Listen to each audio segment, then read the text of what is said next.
our lesson for April the 19th, we're back on Zechariah, one of the minor prophets of Israel. We already had one lesson, and in that lesson we talked about his prophecy of 518 BC. He talked about doom and judgment that was coming, but then he also began to talk about this Christ figure, this one who would bring about redemption. And we ended with that in our last lesson, and he kind of picks up on that now as he looks to the future. Unlike the earlier part of his prophecy that were specifically dated, 518 BC, these are not dated, so we don't know exactly when they were delivered, but they seem to speak to a little different situation than the earlier prophecy, and plus, they point more toward the future.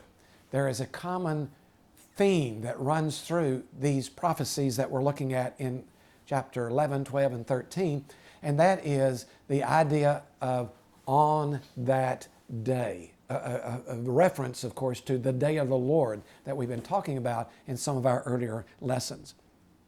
Notice chapter 12, verse 3. On that day, when all the nations of the earth are gathered, I will make Jerusalem an immovable rock.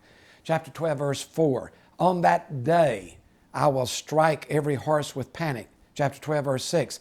On that day, I will make the leaders of Judah like a fire pot in a wood pile. 15 times in the final chapters of the book, he refers to something that will happen on that day.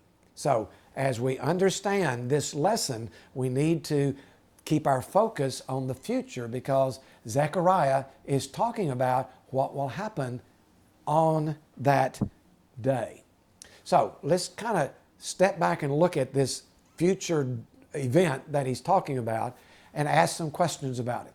First question is, who is the one who speaks about what will happen on that day?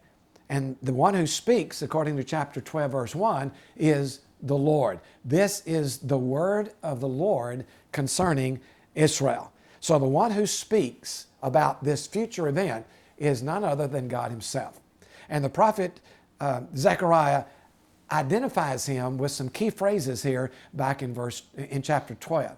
He says he is the one who stretches out the heavens. In other words, he's the one who created the world. When the Bible talks about in the beginning, God created the heavens and the earth, he was talking about this one, Zechariah said, who predicts what will happen in the future. So he's the God who creates the world. He also is the God who sustains the world. He says in that same verse, he is the one who lays the foundation of the earth. This is symbolic language. It's kind of like in the Negro spiritual, he's got the whole world in his hands. He talks here not about the creation of the world, but about sustaining the world. And then he also said he is the one who guides the human spirit.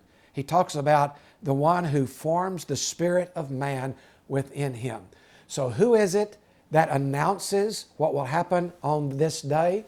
Zechariah said it is God, the God who created the world, who sustains the world, who guides the human spirit. He is the one who predicts what will happen on that day. Second question, that is, through whom will these things be carried out on that day? And he describes this now in chapter 12, but also in some of the surrounding verses, surrounding chapters. And he describes this one in figures, in describing a figure that will ultimately be